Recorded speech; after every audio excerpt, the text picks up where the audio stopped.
Adın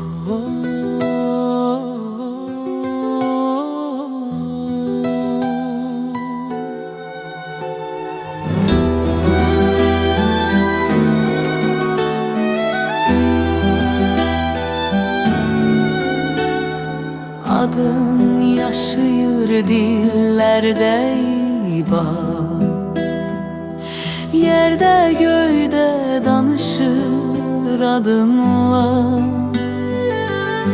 İzin kalıp dağlarda, daşlarda, tarihleşip heykelleşmişsen ibad. Örnek sen bugüne, geleceğe nesiller diyecek adınla. Onlar diyecek bat bizim qəhrəmandır.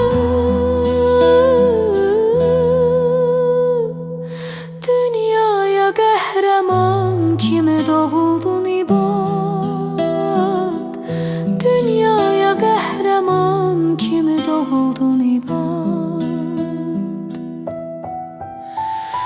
Vətəni sevdim canımdan əziz.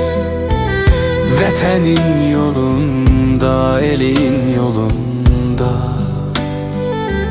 qurban verdin gəncliyini, ufta demədin. Hər şey vətənə qurban, canında dedin ibad. Hər şey vətənə qurban, canında dedin ibad.